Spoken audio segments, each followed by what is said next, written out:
Hello, everyone. Just this weekend, this Shabbat, we're going to have, of course, everybody knows already Rosh HaShana. So obviously, the parsha of the week is going to be pushed off to next week. Well, next week. But God forbid to not give a class for the week. So therefore, I'm going to be speaking about Rosh HaShana, Jewish New Year. Well, the new year for everybody.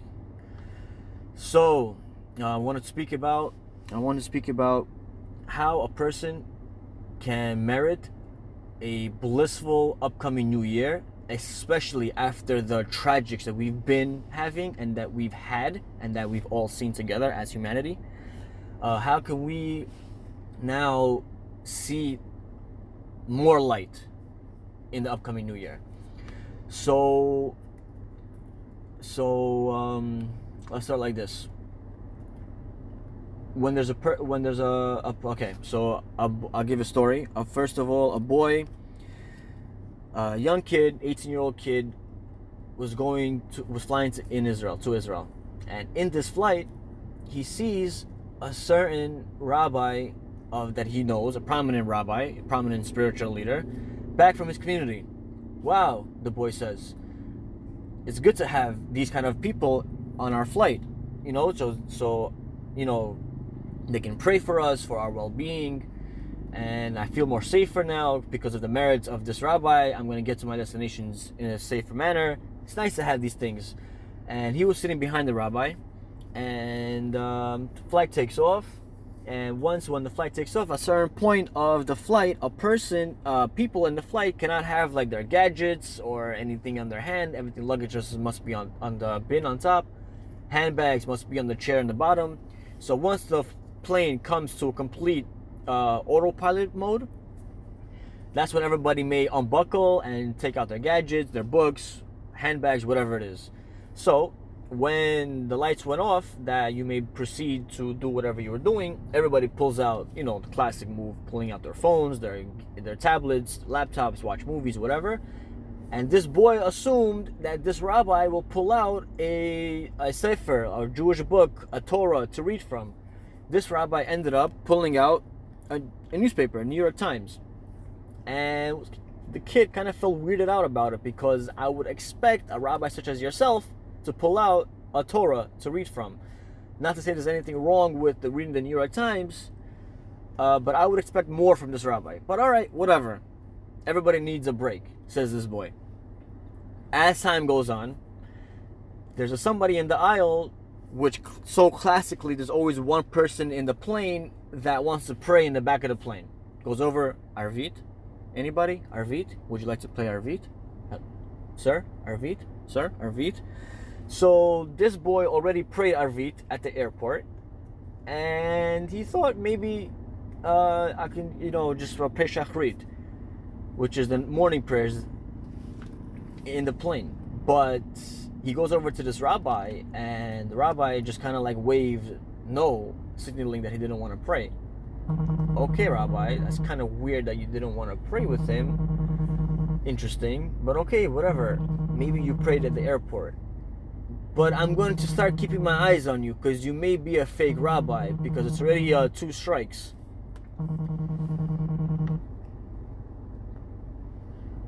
Then comes that same guy who wants to read the morning prayers in the plane. Shachrit?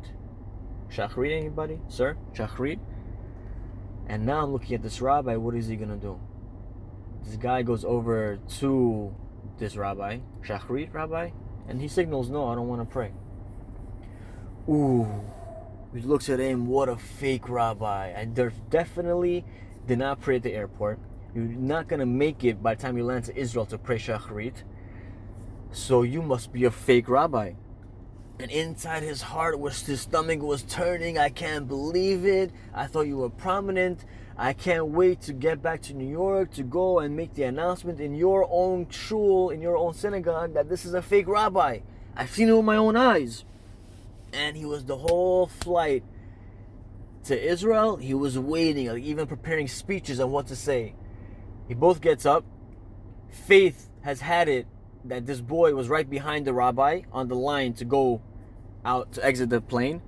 And when this rabbi gets up, the boy looks at him with such like a mean face, like, oh, I know who you are, Rabbi. He looks at him, looks carefully, and sees that the lapel of this rabbi was ripped. Rabbi, the boy asks him, what happened to you? The rabbi answers back in such like a low-toned voice. He says, my mother has died, and we're right now flying to bury her in Israel. She's with us in the plane right now. We're right now flying to Israel to bury her.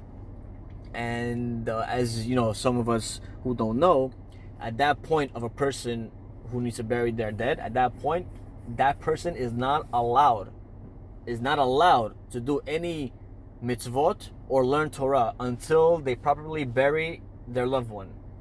So at this point, this rabbi was not allowed to either learn or pray. So that's why it all made sense to this boy why the rabbi pulled out the New York Times in opposed to the Sefer, the Torah, and why this rabbi also neglected all the times, opportunities he could have had to pray, because he wasn't allowed to, because he had to bury his dead first. Imagine how stupid this boy has felt. And imagine if he would never even come across this rabbi, and the rabbi would never even tell him the story about his mom. He would have went to the congregation of this rabbi and screamed out, he's a fake, he's a fake. Everybody will ask why. It's because I seen him at the plane, not praying, not learning, and everybody will tell him right away, you're such an idiot. He wasn't allowed to do any of those things. Imagine the embarrassment he would have felt if he in fact did all that. This is what it is. This is what it means to judge favorably, because a person never knows what the real story is. And that is the secret of a good judgment for the upcoming year. Now, so this is what the class is going to be about. Judging favorably. How can a person judge favorably? So many times we have people telling us stories about other people. So obviously, most of the time it's Lashon Hara. But let's say you heard that slander speech from somebody about somebody else, and he or she is telling you what happened, and now you have an opportunity to decide the good, the negative about the person, or the positive. For all obvious reasons, you weren't there to know whether it was positive or negative. God there obligates a person to judge favorably, because if a person has a chance to judge negatively or positively, must judge positively. Many of you are probably asking right now, but how can you be so naive? It's not being naive, it's being a positive person, a generic positive person, always looking at the glass half full. Classic case, a person walks into McDonald's, a Jewish person walks into McDonald's. What do you say right away? Is he eating non-kosher meat, or he just had to use the bathroom? You don't know what happened, you didn't follow him inside, you were just wondering, what is that person doing in McDonald's? Obligation you have it is to judge favorably, probably using the bathroom. Now, what happens if the person walks out with ketchup stain on his shoulder? You can say, oh, he probably spilled ketchup while pouring it in his meal. Or you can say, poor guy had lunch, spilled some ketchup on his shirt, and then went to McDonald's because he had to use the bathroom. And now poor guy seems like he actually ate it, but really it was from his lunch from the beginning of the day. And God obligates you to be creative. Be creative when it comes to judging somebody, because that is how you will want to be judged when you fall into those kind of situations.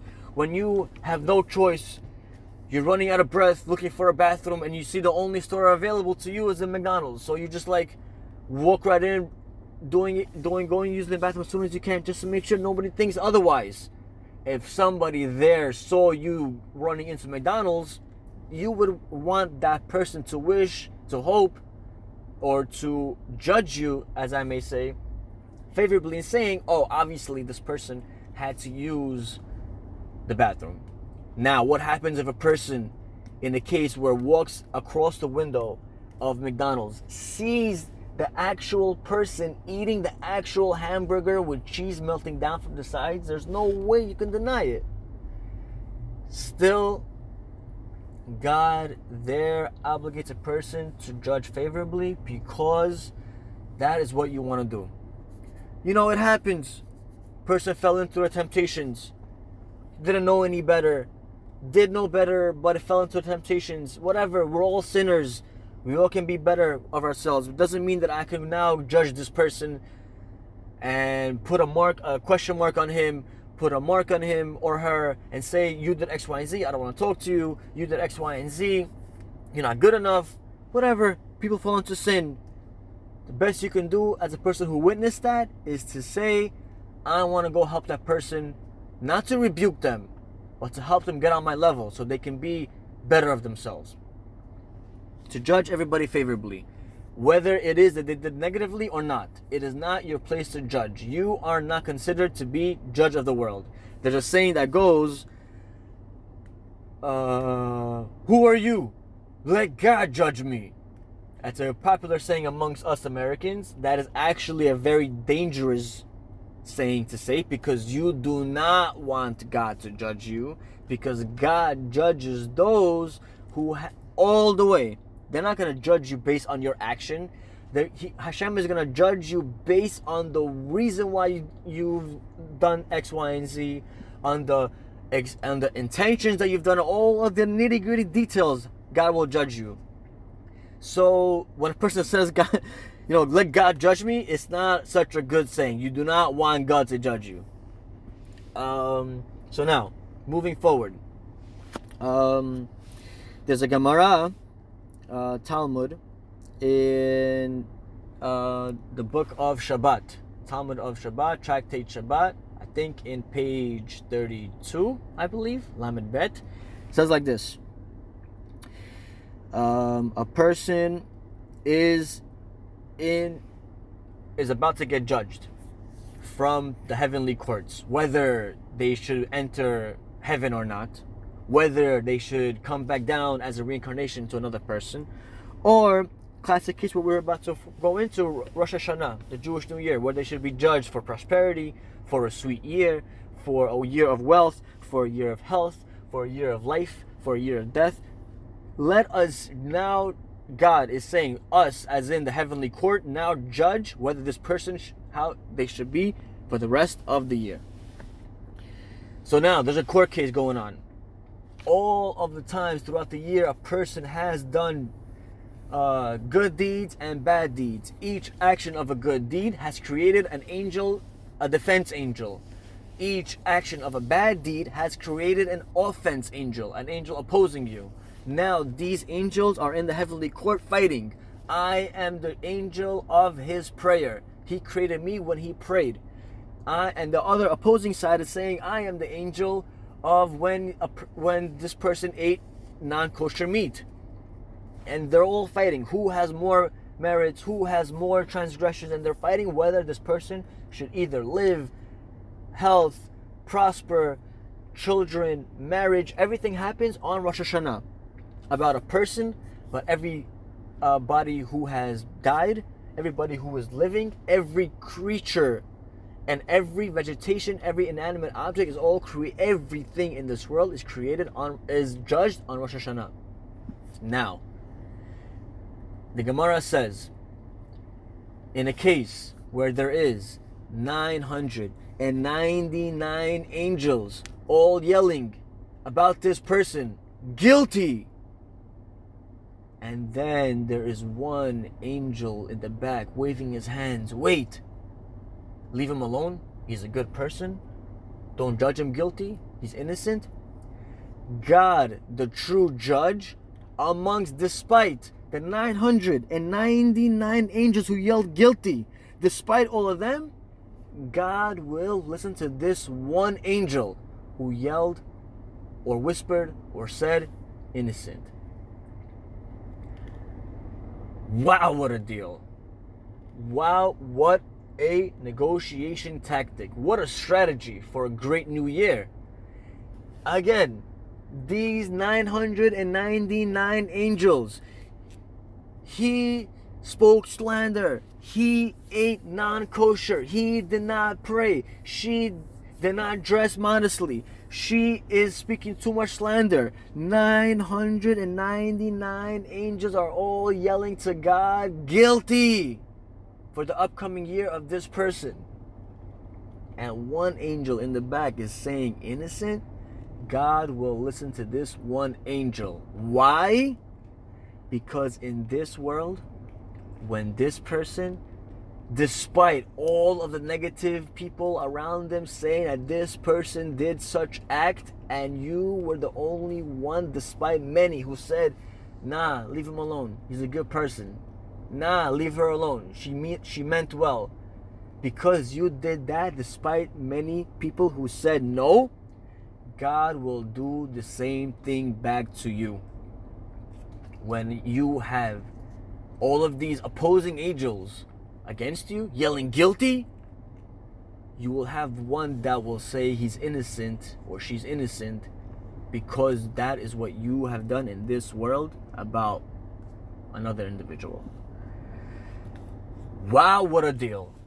Wow, what a deal. And it goes further than that. Let's take this a step, let's amp it up a notch. One more step further. The Gemara Talmud continues to say, 999 yelled guilty. Despite all of that, one said innocent. God will listen to this one who said innocent on account that this person said innocent, despite the others who said no, guilty. If this one angel is made up of 1,000 parts, and 999 parts of this one angel yells guilty, and 1,000th part says innocent, because this person did the same thing in this world, despite the many naysayers who yelled guilty about this one certain person for this one certain act, God will listen to that 1,000th of the angel that said innocent, despite the 999,000th parts of this angel and the 999 other angels that he or she has created in the heavenly court. Just like it seems to me that what we're saying a lot on Rosh Hashanah, Yom Kippur, the great 13 attributes of mercy. Vayavor Hashem al panav vayikra. Hashem, Hashem, kel rachum vechanun, erech apayim, v'rav chesed ve'emet, notzer chesed la'alafim, nose avon v'peshet v'chata'a v'nakeh, notzer chesed la'alafim, keeping kindness unto the thousands, plural thousands. Very possibly means talking about this Gemara. When 1,000 angels are in heavenly court, 999 of them are yelling guilty, and one says innocent, God will listen to that one. When 999 parts of this one angel is yelling guilty, and 1,000th part is yelling innocent, God will listen to that one part, that minority, because you were the minority in this world that said innocent about an individual. God will do the same thing back, like we say many times in the Torah. Midah keneged midah, action for action. And this is how the world works. You do A will come back to you. You judge positively, positive judgment will come back to you. And I just want to end with this quick story of the famous King David, who had a court, a case presented to him by the prophet Nathan. "Oh, King David, I have a case for you." "Yes, prophet. What is the case?" There was a poor person who only has one cow. And this cow feeds the whole family of this poor person. He uses this cow for the milk and sells it to support the family. This poor person also has a neighbor who's very wealthy. This neighbor called many of his friends to make a barbecue. And this neighbor was running out of meat, went to steal this poor person's cow and made a barbecue out of it. King David, what is the judgment for this rich person? King David was shocked to hear, how can this rich person be so arrogant? Kill him, he says. Kill that rich person. Kill that man for stealing the livelihood of this poor person.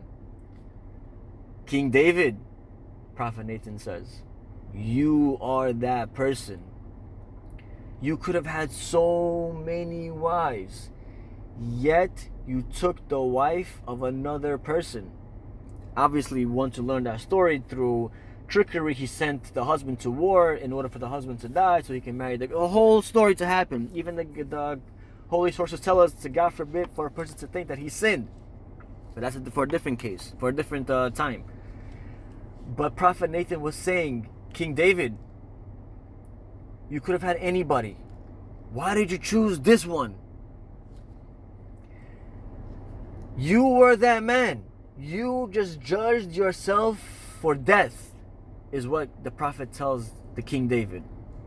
And now from this story we learn, and I'm going to end with this, to be very careful how you judge another person. If you come across a situation that seems kind of shady, kind of sketchy, why is this person doing XYZ? You are about to judge that person.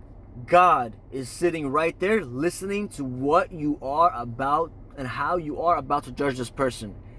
If a person judges positively, the positive words that comes out of your mouth will be put towards you. And if a person will judge another person negatively, God forbid, those negative words will be put against you. One day you see a person breaking Shabbat. Really, that person had to rush to the hospital in a car. And the next time, in any case scenario, when you are driving in a car, whether it be a good reason or a bad reason, God will use that same judgment that you put upon that person towards you. Oh, you thought that this person was driving to hang out with their friends on Shabbat? That's what I'm going to say about you too, when you are going to come into course the situation. So that's why when a person judges, the judgment of this person will be what they have judged their friends. And now we can understand more deeply why 999%, even if it's correct, God will still listen to your innocence. And with this, may God, along with the heavenly courts, bless us for a good year, a prosperous year, so whatever happened to us this past year may be the final birth pain of the era of Mashiach. Amen. Chazak u'baruch.